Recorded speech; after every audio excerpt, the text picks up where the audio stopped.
Yo, kid! Hey, kid! Jake! Where you at, boy? Hello? Kid! Sorry. had some stuff to take care of. Woo! Hope I didn't keep y'all waiting too much. Yeah, well, okay. Just don't let it happen at... Bruh! What? Dude! What? Dude! Dude! What? Dude!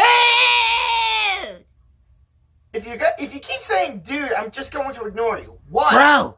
What the hell happened to your face? Whoa, hold on. What's that supposed to mean? Exactly what it means, dude! You look so much younger! What the heck? First off, I kind of feel insulted because I'm only 25, man. I mean, I can't look that much younger than I did originally. But serious, dude, you just cut the hair, lost the stash, you tripped out, man! You totally tripped out! I'm pretty sure the phrase dripped out only applies to clothes. Don't matter, man, it still dripped out! When the hell did you do all this? Yesterday I got myself a haircut because, summertime, so I thought... Well, I'm telling you, boy, you looking dripped out! You looking mad fresh! I'm talking fresher than the Fresh Prince of Bel-Air! Fresh! Okay, I'll actually take that compliment, thank you. As you rightfully should, because that's how fresh you looking. I don't think I can remember the last time I ever saw you with short Stop hair. buttering me up. Okay. Let's start the video now, shall we? You looking crazy cool, dude. Looking swole. Crazy swole. Fresher than fresh fruit. Super fresh. You know that song, Super Freak? You add that to fresh. You super I fresh. feel like now you're just brown nosing. What? Seriously. But my nose is black. That's not what that means, but okay. At least you know your colors. Hello, everybody. He is Jake Flame, and I am Puppy Dog. Yes. It is yours truly, Jake Flame, and this here is Puppy. Comment down what you think about his cool new look, dudes. Okay, it's not that big a deal. Like hell it's not. It's not every day I get to see you like this. Okay. Anyways, it is finally time, y'all, for another episode of Storytime with Jake Flame. Reading Daniel X. That's right. So, we're going to do 5 more chapters of Daniel X Lights Out. We're going to do this quick, because last time I checked, after this 5, we've only got like 5 more left. Wait, are you serious right now? I am dead serious. Oh, this is gonna be awesome. Come on, let's read. Do this. If you before we do that. Oh, come on, man. No, seriously, I gotta do it. It's kind of the thing. If you enjoy these videos, you know the drill. Like, subscribe, click the bell icon, and make sure to check out my TikTok. Yeah, I'll actually be working on a Q&A video on there later on. So, yeah. I'm also planning on doing some other videos on there too, since need to get more stuff for them there. No balls. You won't. You won't do it. No balls. That's just gonna make them not want to do it. Wait, really? Okay, never mind then. That's what I thought, boy. Alright. Let's do this. Bang, hold on. Wait. What? I forgot a drink. Really? A drink. Oh, come on, man. Hold on. Ugh. Well, hurry up.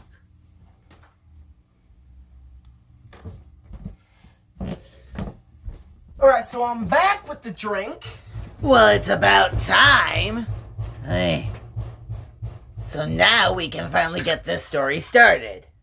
Right? Right. Alright. Let's do this. Let's do this then. Alright, let's get it on. Alright. Where we last left off, Daniel X had basically died. Gone to heaven. The blinding void, the dark tunnel. To the white plane. That was a pretty lame name, babe. I mean, I could have said that better. To kingdom come. That's what they call it? I mean, apparently according to some religions, that's literally what you call heaven. I don't know why, they just do. I don't know why. Don't make sense. I mean, okay. Fine. Anyways, he straight up died. Deceased, all that. And apparently, it was a good thing he did, because the Labu, or whatever it was called, Zabul, my bad, did not like that. Because now, apparently, he could Kung Fu Panda himself back to the living world, cracked up with some new powers. And now he's coming back with his friends in tow. So, let's see what happens next. Yeah, it's time to get it on! Alright. Chapter 67. I gasped and breathed as deeply as I could. I sucked in oxygen like you do when you pop out of the deep end of a swimming pool after you've been sitting on the bottom, trying to set a new personal record for how long you can hold your breath.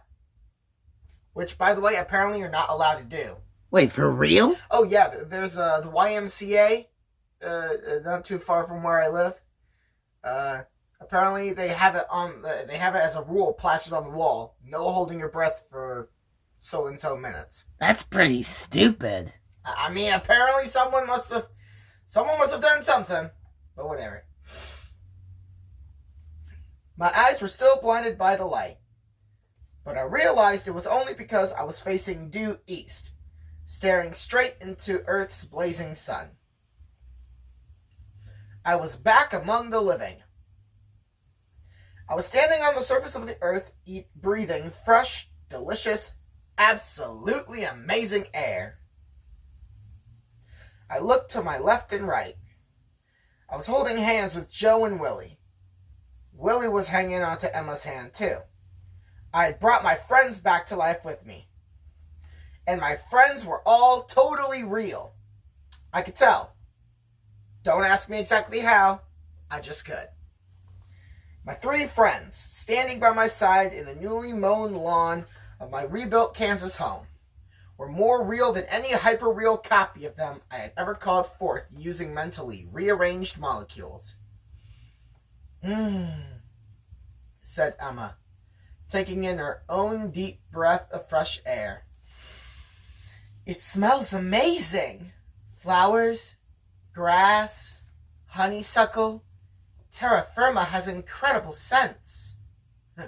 This is absolutely amazing, you guys, said Willie, shaking loose from our handhold so he could slap me a finger-tingling high five. Feels awesome, too. He flexed and stretched out his digits, marveling at how incredible it was to be alive again, to be inside a fully functional body.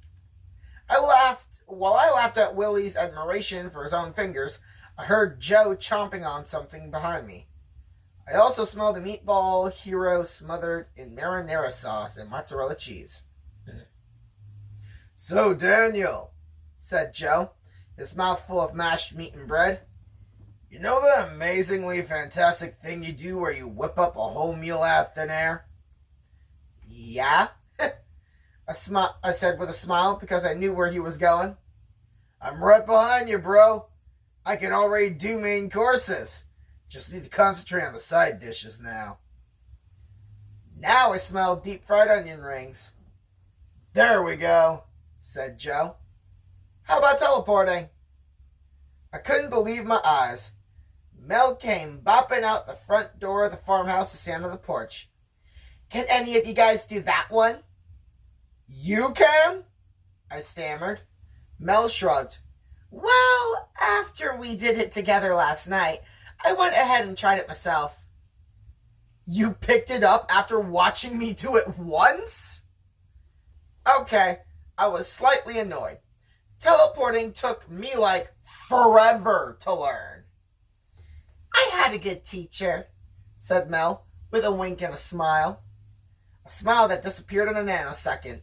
"Daniel!" she cried, pointing into the distance. "Behind you!" So already the people are enjoying their second chance at life. Well, let's see what happens next, kiddo. Keep reading. Indeed, let's keep going. Chapter 68. I whipped around. The earth shook. A giant monster, a hideous beast at least 150 feet tall, God, oof, was marching across the flat Kansas plains, heading straight for the farmhouse. Number 1 was back, and it was definitely bigger and badder than ever, too. Its splayed feet, which were the size of a train car, looked like they belonged to a colossal 3-toed raptor. Its body was all bumpy bone and slimy, gelatinous muscle with no flesh to cover up all the rippling tendons and gristle.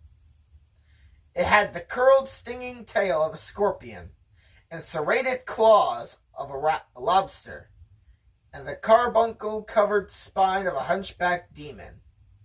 As the nightmarish giant lurched forward, its lobster-claw hands dragged across the open fields, slicing deep furrows into the black soil.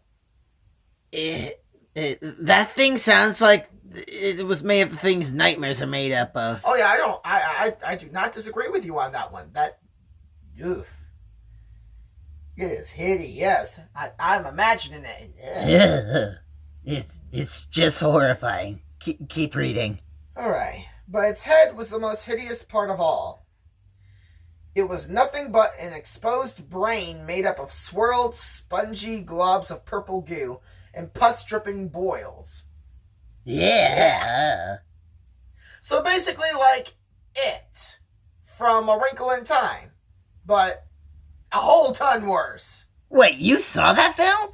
Well, technically I saw the old movie, the one that was made before they did the reboot. I haven't seen the reboot yet. I've been meaning to, but I haven't gotten around to it. But wait, that's really what they had him looking like? Oh yeah, apparently it looked like a big brain thing. Like Charles Wallace said. Alright, let's get back to it.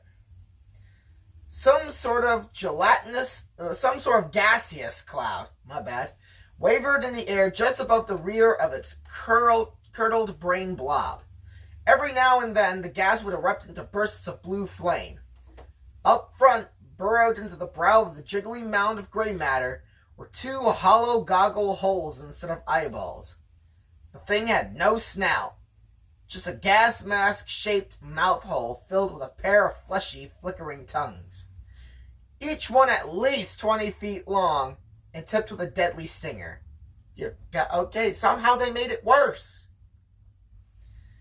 "What is that thing?" said Joe, who had quickly morphed his meatball sandwich into a supercharged laser burst bazooka. "Number 1, I said, sizing up the situation and running through all the new defensive strategies and classic battle strategies recently downloaded into my brain. "I thought number 1 was a big bug," said Emma, "a praying mantis." "That was just the form it took, until now." "Well," said Willie, "this new model is even uglier. Daniel, Joe, can one of you guys materialize me a weapon and a ton of ammo?" We both did, simultaneously. "Thanks," said Willie, balancing and leveling the 2 blasters. "I have a clean shot at those 2 frontal blowholes that might be its eyes." "Impossible," said Joe. "The thing has to be 2 miles away." Willie grinned. "Looks like I came back with laser-guided vision." "Cool." The brain-headed beast kept pounding across the prairie on its skeletal stilts, tearing down power lines with its bony shins, flaring fireballs out of the back of its wet and wormy brain head. Yeah, it's still so disgusting to think about. Dude, the way you're describing it's gonna make me want to throw up. Just... Yeah. I just might. Please don't. You're gonna make We me... should surround it, suggested Mel. Have Willie aim for the knee joints. Its limbs are so spindly, if Willie kneecaps it, the whole teetering scaffold of bones will just topple to the ground. I like it, I said, glad to have my best friend since forever in the battle with me once again. And I like our odds, said Willie. The five of us against one bony Moroni monster with a bad case of brain acne? Piece of cake. And right about then is when a dark, undulating line appeared on the horizon. The giant beast raised one of its arms high in the air like a Roman centurion. Charge! It growled. The line at the horizon swarmed forward.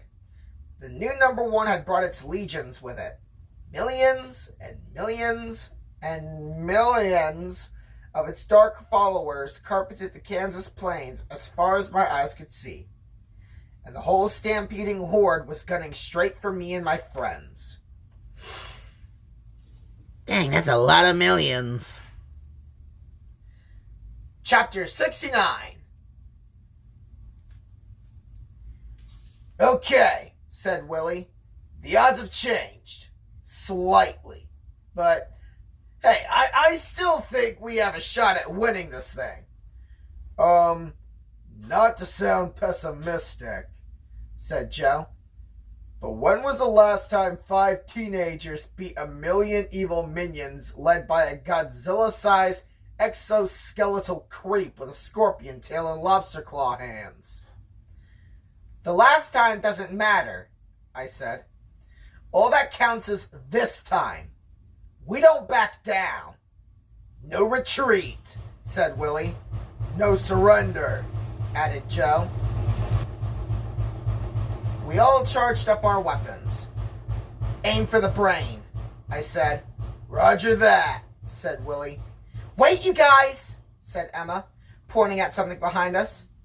It looks like the cavalry just arrived. We all spun around. There was a golden line on the opposite horizon. 1 million and more warriors, many riding horses, elephants, and camels, all bathed in the warm glow of a massive sunbeam that followed their every move, came across charging the prairie. Trumpets and bugles blared. Suddenly we had legions too. My gosh, this is looking like the battle between God and Satan and all that. It's looking pretty crazy, my guy. Oh yeah. This is actually pretty cool. I mean, this is what you call a final battle. It's crazy, right? I know, right? I mean, this is crazy. Let's see. In the lead was a brilliant white steed ridden by a helmetless warrior in shimmering golden armor. Her wildly curled, dazzling hair swirled in the breeze as she galloped across the open fields, like Joan of Arc, with 2 glowing swords crossed above her head. It's Xanthos! Shouted Mel. And Michaela, I added. Who's she? A friend of my father's. Could this be the backup my dad had urged me to find? I wondered. It sure looked and felt like it. Just like that, we were evenly matched. The legions of the light galloping past us were as numerous as the forces of darkness, swarming across the open plain to do battle for evil. As Xanthos and Michaela led the cavalry charge, my spiritual advisor's jolly voice reached out to my mind once more. Remember, Daniel, you cannot find hate with hate. You cannot eliminate darkness with something darker still. You can only destroy the evil with goodness and light. Millions of golden warriors, all armed with shining swords, streamed past us to do just that. In an instant, they collided with Zabul's massive army of disgustingly scuzzy creatures. The battle was joined. At stake was the future of Earth. Maybe the entire universe. Oh yeah! Bring it on! This is gonna be epic! Ultimate Showdown stuff! You're quite energetic for this. Oh, hell yeah! This is crazy! This is what you call awesome! It's got nothing to do with the fact that we're almost done with this book? What? Okay, maybe a little bit of that, but you can't disagree that this isn't awesome. Okay, I will not deny that. Let's do this. We got this and one more chapter to go through right now. Because then, the other 5 will be for another day. Chapter 70. A 7-day battle commenced. Wait, 7 days? Oh yeah. That's exactly what it says here. The fight raged on, day and night for a full week. Dude! Hey, it was an ultimate battle. Gotta make it last, am I right? They trying to make this last longer than Endgame. Bro, stop it. Okay, yeah, I'll admit, Endgame was definitely cooler than this, probably. I don't know. Won't know unless they try to make a movie out of this. Anyways, we would send in a battalion of golden warriors armed with shimmering broadswords. Zabul would counter with a brigade of skittering black creatures carrying 3-pronged tridents. Warrior after warrior evaporated into eternity. Zabul stayed back beyond the fray. When we materialized guided missiles to take the monster down, it countered with anti-missile missiles. Oh my god, dude, talk about child. I mean, not exactly childish. I mean, they're using missiles to cancel out other missiles that take on missiles. Not sure how that would make sense, but okay. You know what this reminds me of? When that one Foster's Home for Imaginary Friends episode where Goop tried to, I think that was her name. Goo? Yeah. She tried to counter Mac's time freezing ability, and so she invented slip through time underwear. All because she didn't want him to win. Because she just This is similar to that. I mean, anti-missile missiles? How does that make sense? When you say it like that, I really don't know. Okay. I just don't. The rockets, like our soldiers, canceled each other out, leaving the air above the battlefield thick with clouds of black and white smoke that mingled together to become dull and ominous gray thunderheads. "This will never end," said Mel. "There's no tipping point," added Emma. "Good and evil remain in constant balance. A surge on one side is countered by a surge on the other." "It's a lose-lose situation," said Joe. "But we can't give up," urged Willie. "The battle between good and evil may never end, but it's still worth fighting." "Willie's right," I said. "In fact, it's the only battle worth fighting." And so it went. On the 5th day, Zabul's mind reached out to mine to mock me. "Remember what your mommy told you, Danny boy?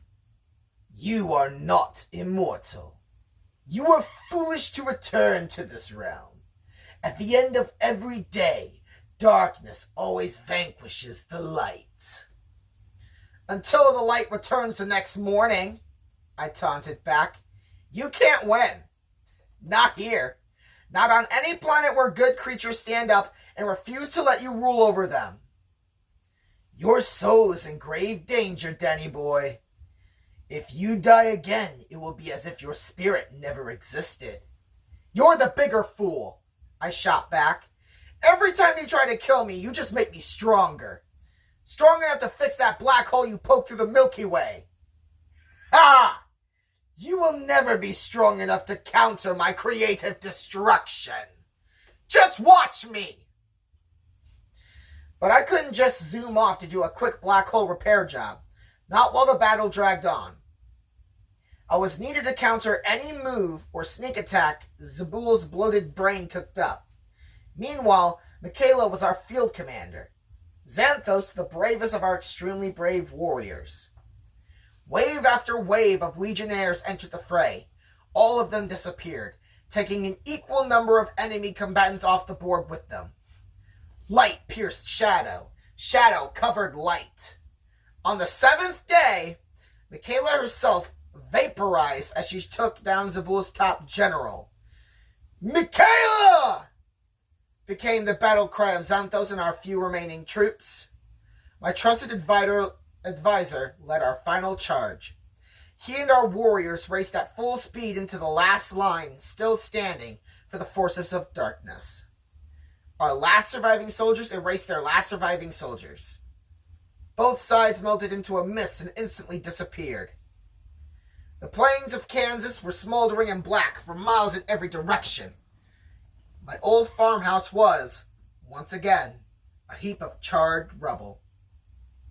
"It's just us," said Willie. My 4 friends were still at my side. I stepped forward and laid down my weapon. "No," I said. "This time, it's just me." Wait, what's that supposed to mean? I honestly have no idea. He might just try suicide bombing himself on this one. I mean, like, you know how some superheroes believe the only way to truly end the enemy is to, like, take yourself down with them to make sure they're gone. Name one show that does that.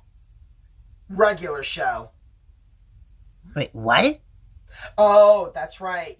You haven't seen the ending of that. Wait, what? Someone sacrifices himself? Who? I'd rather not say. But plus, Iron Giant. Yeah, the Iron Giant did that same thing too. He did? Yeah, you don't remember?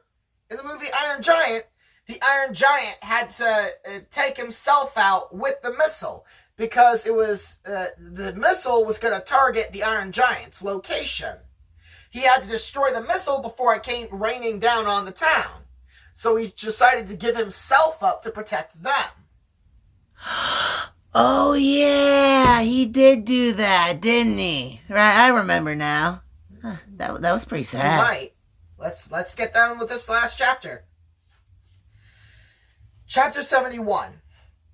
"No, Daniel!" Mel grabbed me by the arm. "I have to do this," I said.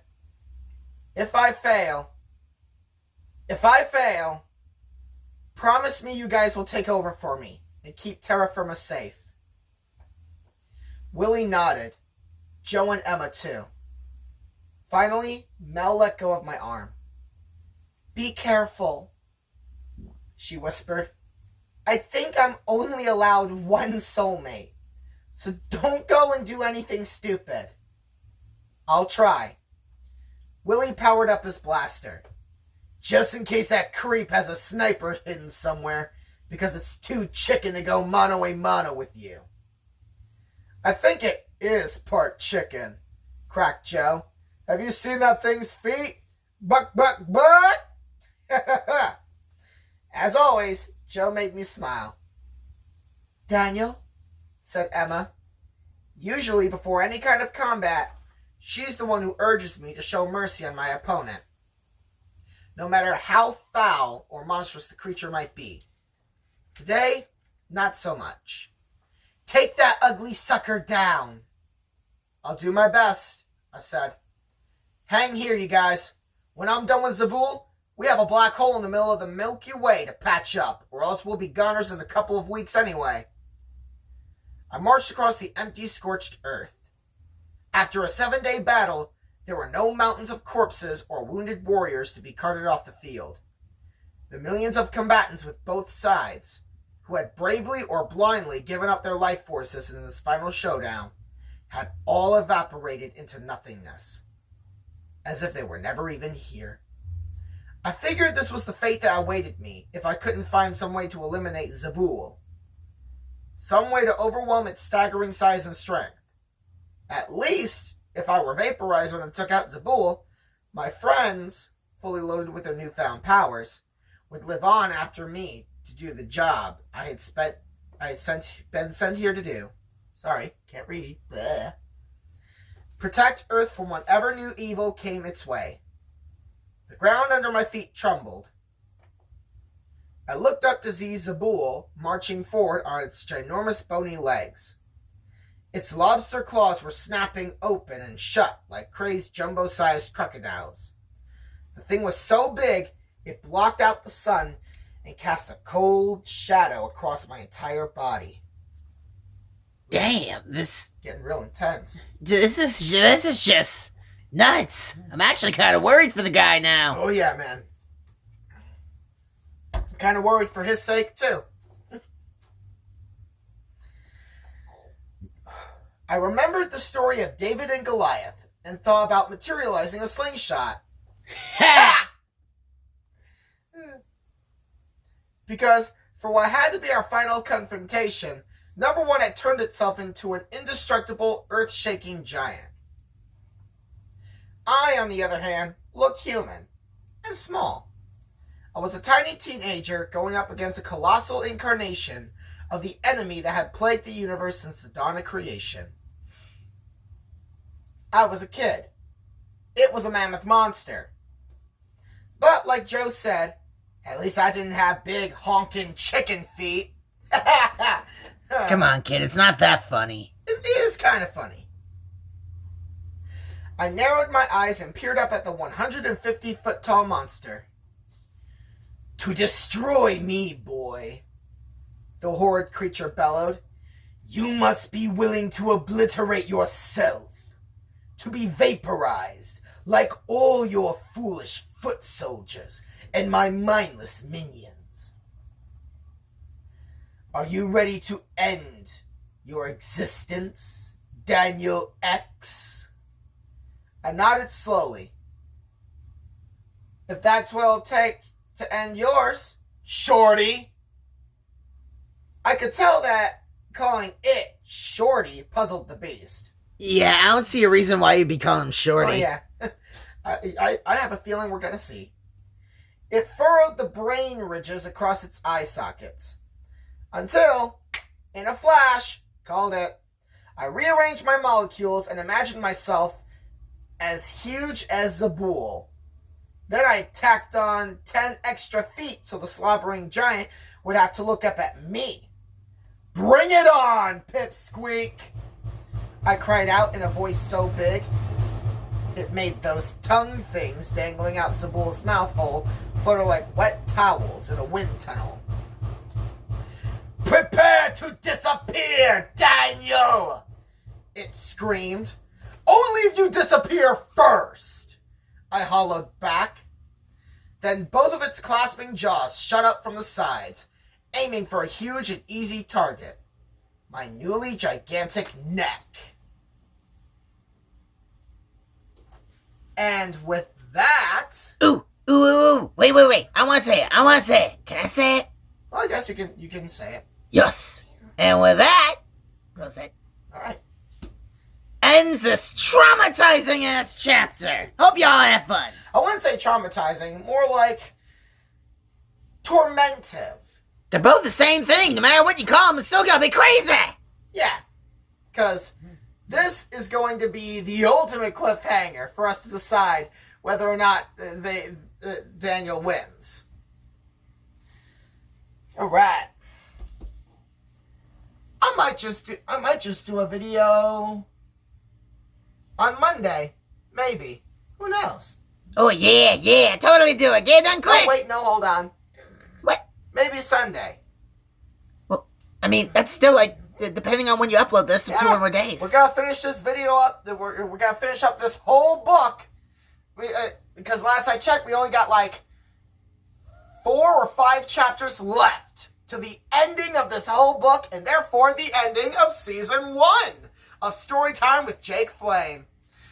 We hope you all enjoyed following us for the ride. Y'all just stay tuned for more awesome stuff. Yes, there's going to be a lot more awesome stuff happening with us. So, like, and subscribe, hit the bell, get notified, comment down, and have fun. Have a great night, yo.